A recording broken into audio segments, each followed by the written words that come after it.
77 tahun Indonesia merdeka. Kita sudah bisa mengambil kesimpulan bahwa pada dasarnya perpolitikan di Indonesia tidak menginginkan Indonesia berubah maju dan pintar. Politik menginginkan Indonesia seperti negara Venezuela yang dikuasai oleh mafia atau negara Suriah yang mudah untuk dihancurkan. Jokowi adalah sosok presiden Indonesia yang berhasil mengkadali politik. Jika hari ini Jokowi menjadi sosok presiden Indonesia yang mampu memajukan Indonesia,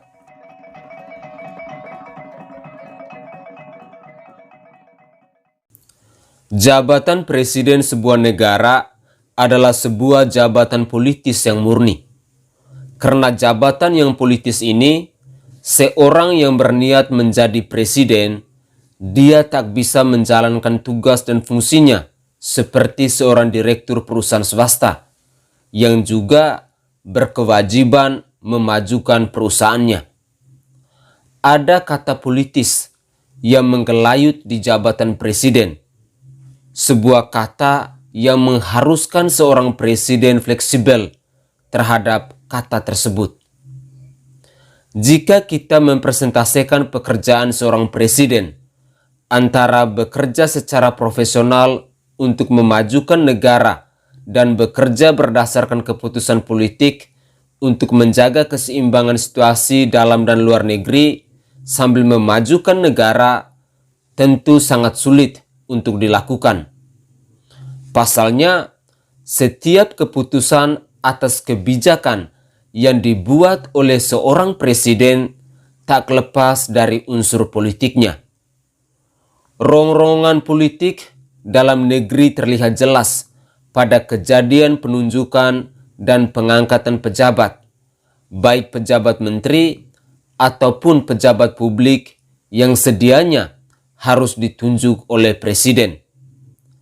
Jari telunjuk partai-partai politik seakan berdesakan di dalam gelas untuk mengocek air di dalamnya. Sementara rongrongan politik luar negeri dipengaruhi oleh kepentingan politik dalam negeri. Saya ambil contoh keputusan 6 presiden, mulai dari Soeharto hingga Jokowi, dalam hal kepemilikan PT Freeport dan perusahaan lain milik negara. Mengapa bisa demikian? Karena presiden dalam bekerja harus dan wajib tunduk pada aturan dan undang-undang yang dibuat bersama dengan DPR, yang diisi oleh 560 orang anggota partai politik.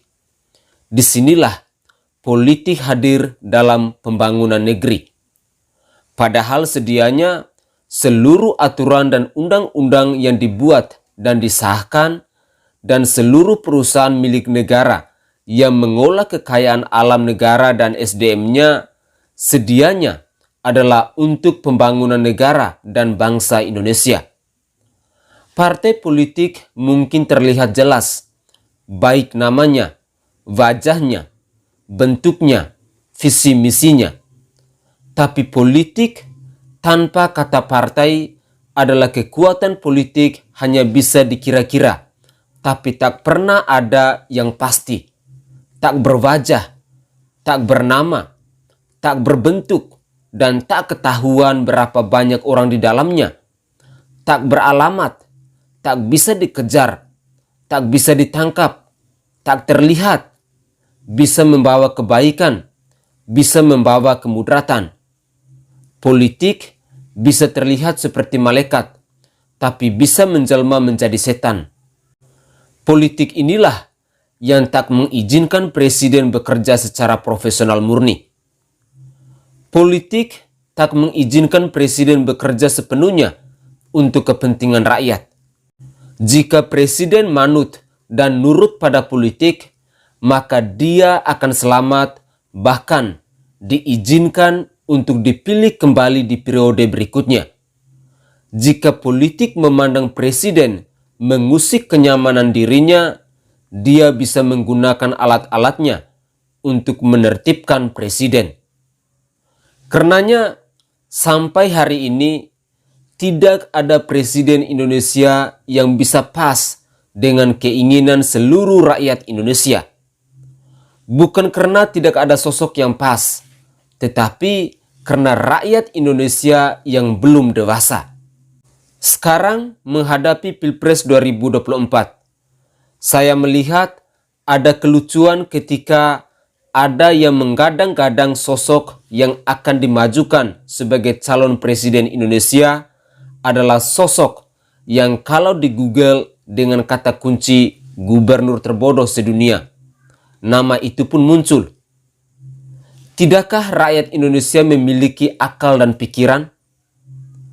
Gus Dur yang matanya buta saja masih bisa membuat sebuah gebrakan walaupun dia dilengserkan. Tapi sosok yang selama 5 tahun diberi kewenangan untuk menguji kemampuan membangun sebuah provinsi dan gagal, apa yang bisa diharapkan?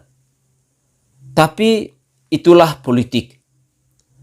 Kelucuan lainnya menghadapi Pilpres 2024 ini adalah munculnya nama anak muda yang dibesar-besarkan karena nama sang bapak yang pernah menjadi presiden Indonesia, yang terkenal dengan proyek-proyek mangkrak, rumah-rumah hantu, dan kasus-kasus korupsi yang dilakukan oleh kader partainya dan digadang-gadang akan maju di Pilpres 2024.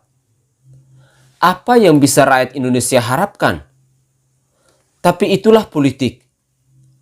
Lalu, apa itu politik?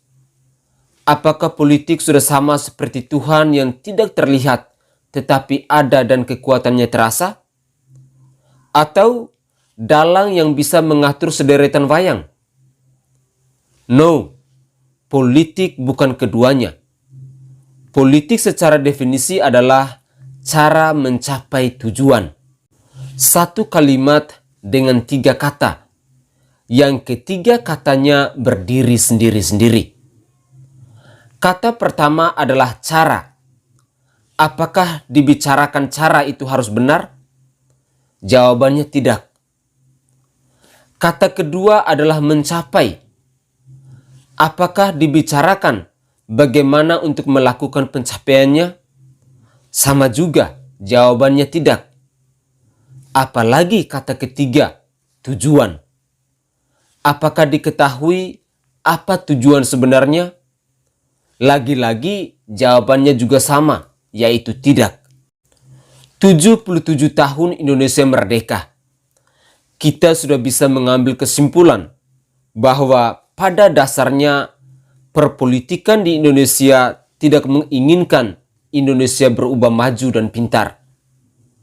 Politik menginginkan Indonesia seperti negara Venezuela yang dikuasai oleh mafia atau negara Suriah yang mudah untuk dihancurkan.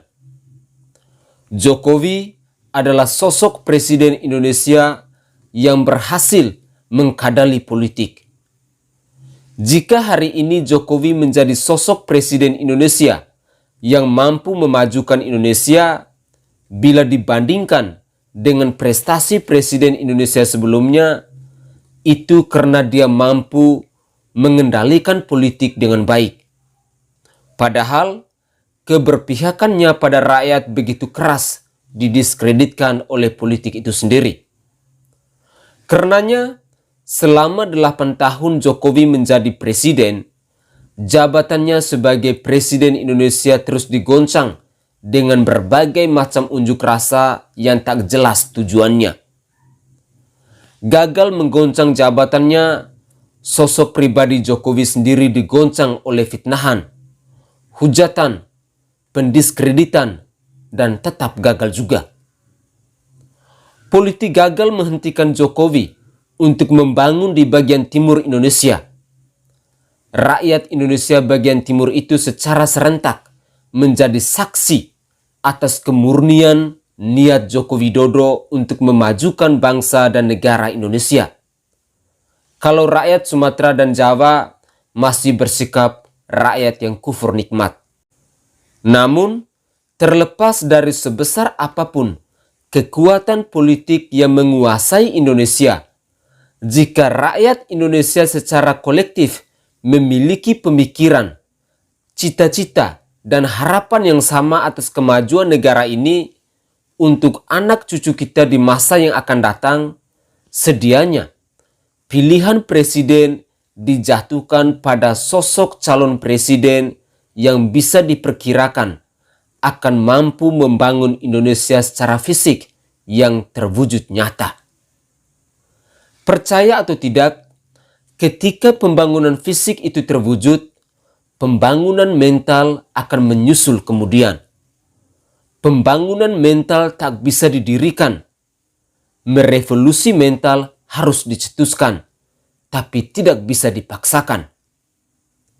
Saya beri analogi yang sederhana. Tarzan yang dari bayi lahir di hutan, kemudian dibawa, pindah ke kota dan tinggal di rumah yang besar. Dia disediakan seluruh fasilitas yang memenuhi standar peradaban manusia maju. Dibawa, di sini artinya Tarzan tidak datang ke kota dengan sendirinya, tetapi ada orang lain yang membawa dia ke kota. Apakah setelah pindah ke kota dan tinggal di rumah besar, Tarzan akan tetap liar atau dia berubah menyesuaikan lingkungan? Pada dasarnya, Tarzan adalah manusia yang memiliki akal dan pikiran dan terlahir dari keluarga yang kaya raya. Sama dengan rakyat Indonesia yang juga manusia yang punya akal dan pikiran dan tercipta sebagai negara yang kaya raya. Mengapa seharus jauh-jauh mengambil analogi cerita Tarzan? Kita bisa melihat rakyat Indonesia Timur yang berpuluh-puluh tahun diabaikan dan tidak dibangun. Kemudian oleh Joko Widodo dibangunkan jalan-jalan, gedung-gedung, waduk-waduk, diberi jaringan palaparing dan fasilitas umum lainnya. Apakah semua pembangunan itu hanya mereka lihat tanpa digunakan? Tidak.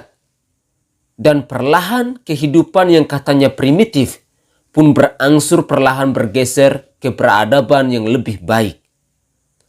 Saya berharap di Pilpres 2024 nanti rakyat Indonesia sudah tidak lagi menggunakan kedaulatannya dalam memilih presiden dengan pola pikir politis.